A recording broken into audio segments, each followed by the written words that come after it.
Babies used for organs in China? Ready to lock down if necessary, Xi'an issues flu emergency plan. During the two sessions, the white hair revolution breaks out again. In less than a half a year, China's Poyang Lake water level has dropped below 23 feet 5 times. Ties with Russia is China's strategy to undermine U.S. influence, intelligence director.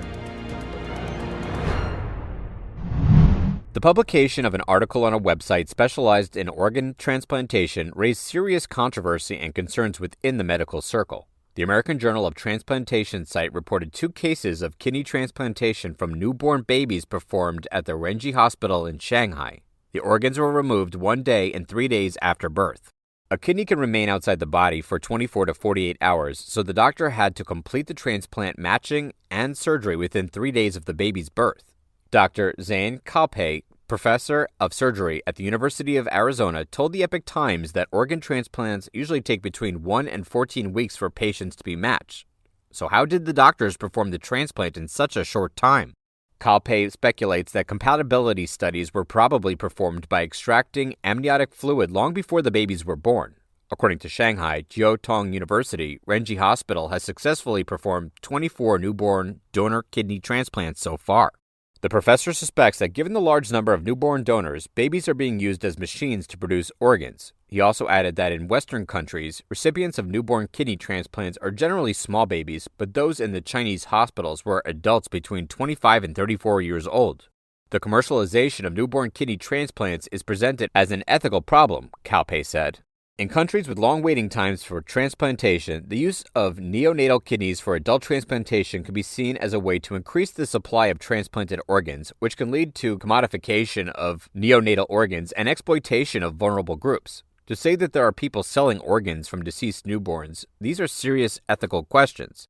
The Chinese Communist Party has been accused of violating international standards governing the transplant industry for years. In 2022, the American Journal of Transplantation found Chinese transplant surgeons violated the internationally recognized dead donor rule, in which the donor must be declared brain dead before the organs are removed. The Tom Lantos Human Rights Committee of the U.S. Congress stated that the Chinese regime has been widely accused of organ harvesting from living people, with Falun Dafa practitioners being the primary target. In 2021, UN experts stated that they were extremely dismayed by reports that Falun Dafa practitioners, Christians, and ethnic minorities such as Uyghurs and Tibetans detained in China were victims of organ harvesting and called on Chinese authorities to allow independent monitoring by international human rights mechanisms. In 2020, an independent court based in London concluded that organ harvesting from prisoners of conscience have been practiced for a long time, involving many victims. After such statements, suspicions that the CCP might use newborns as organ production factories for the transplant industry are justified. Recently, the Xi'an authority issued the Xi'an flu pandemic emergency plan related to temporary social control on March 8th. It attracted much attention from the public. Some worried that the harsh lockdown would return. The city government also set up a specialized agency called the Xi'an Flu Epidemic Prevention and Control Emergency Headquarters to enforce disease control there. The Xi'an government stated in the plan that the purpose of this preparation was to deal with the new flu virus, and the response process will be divided into 3 phases: preparation phase, emergency response phase, and resilience assessment phase, according to the extent of spread and severity of the virus. Level 2 of the emergency response phase recommends tracking and investigating close contacts and suspected cases. There are also so-called temporary social controls. Its specific measures include suspending work, business, markets, and classes, restricting or ceasing of public places and mass gathering. Level 1 is the blockade of epidemic areas, isolation, control of epidemic areas and public places, and requisition of hotels and gymnasiums to establish temporary treatment points. Except for testing the nucleic acids of all residents and establishing isolation sites, virtually all measures under the Zero COVID policy appear in the aforementioned emergency plan. Many Weibo netizens question the new flu virus in this emergency plan as unusual. The flu has been common for decades, and I have never heard of the need to release a block policy. Coronavirus is a coronavirus, and it is also the flu.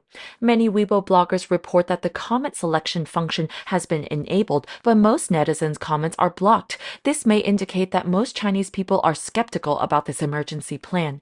Recently, the number of fever clinics across China has increased sharply again, causing overcrowding. Many pharmacies are running short of cold medicines such as Merrill Lynch or ibuprofen oral suspension, an antipyretic and pain reliever that helps relieve colds or pain in children, or oseltamivir for adults. China's hospitals are overwhelmed with adults lining up with their children. As reported by the paper on February 28th, recently, elementary and junior high school students in Beijing, Shanghai, Xi'an, and Tianjin have exhibited fever symptoms, and some schools must close. Some experts also say that the flu can also cause white lungs, suggesting that this wave of so-called flu may have caused many serious illnesses. As reported by Xi'an on March 7th, the fourth day of the Chinese People's Political Consultative Conference and the National People's Congress, or two sessions, in Beijing, hundreds of elderly people in Qingdao City, Shandong Province, gathered at May 4 Square in front of the Qingdao People's Government Office building to protest against health insurance reform. This is another large-scale white hair revolution after Wuhan and Dalian. This protest occurred during the two sessions, causing the government to become extremely tense. A video shows that on March 7th, hundreds of older people flocked to May 4 Square in front of the Qingdao City People's Government Office building to protest against new health insurance reform and chant slogans in unison. The authorities sent many police to maintain stability, forming a wall to prevent the elderly from entering the building and trying to disperse the crowd. A clash then broke out. There is information that after 3 years of COVID-19, China's health insurance fund has suffered a heavy loss. The government can no longer maintain the former health insurance and has to implement a new reform. The elderly soon discovered their monthly medical allowance was reduced from hundreds of yuan to tens of yuan. The minimum annual outpatient payment standard has also been raised. Most elderly now have to pay for the medical examination themselves, so they no longer go to the hospital. The first white hair revolution took place in Wuhan and Dalian. Thousands, even over 10,000 older people took to the streets. Now it's Qingdao, Shandong province's turn. According to the Chinese government's official media, Qingdao's National Basic Health Insurance, Work Accident Insurance, and Maternity Insurance Drug List 2022 will be implemented on March 1st. After this, 15 special drugs and rare disease medications will no longer be included in the Qingdao insurance reimbursement. According to the Xi'an, the Chinese government strictly blocks internet information during the two sessions in Beijing. So far, reporters have not received any specific details about the Qingdao health insurance reform protest. According to Daji Yuan, the hydroelectric station of Poyang Lake, China's largest freshwater lake, has once again seen water levels drop below 23 feet. Since September last year, this station's water level has fallen below 23 feet 5 times. Sina reported on March 6 that the Jiangsu Provincial Hydrological Monitoring Center announced at 8 a.m. that the water level at Xingji Station, a Poyang Lake main station, was 22.9 feet. It's the fifth time it has fallen below 23 feet since September last year. According to some sources, Poyang Lake's water level has continuously decreased since the end of June last year. As Sina reported on September 23rd last year, Xingji Station's water level was 23.3 feet. After that, the water level dropped below 23 feet on September 26th. The lowest water level was 21.2 feet on November 17th last year. As early as September 19th last year, people near Xi'an Island in Poyang Lake, Zhejiang City, captured a sandstorm blowing into Poyang Lake due to continuous drought. The topic "Poyang Lake dries up to the bottom" was frequently a hot search on Weibo. The 1,000-year-old rock island Luo Xingdun in Poyang Lake was once fully revealed. Sina reported rainfall in Jiangxi province will still be relatively low in March this year. As a result, Poyang Lake's Xingji Station will continue to have deficient water levels. Poyang Lake is located in the north of Jiangxi province and is connected by a channel to the Yangtze River. Poyang Lake carries the water of the Gan, Fuhu, Xinjiang, Raohu, and Qiuhu rivers. China Weather reported on March 1st that the monitoring map released by the National Meteorological Center showed Poyang Lake has recently suffered severe drought. As a result, its water surface area was the smallest in the same period in the past 10 years. On February 27th, Poyang Lake's water surface area was about 403 square miles, 1,044 square kilometers, about 21.8% smaller than the past 10 years, same period average, and about 30.5% smaller than the same period last year. According to U.S. intelligence, China is motivated to strengthen its relationship with Russia because it sees the U.S. as an obstacle to its ultimate power goal. In an annual report on March 8th, Avril Haines, Director of National Intelligence, said China aspires to be a preeminent position in the East Asia and major power on the world stage. Haines said that at the Senate committee, to fulfill Xi's vision, however, the CCP is increasingly convinced that it can only do so at the expense of U.S. power and influence.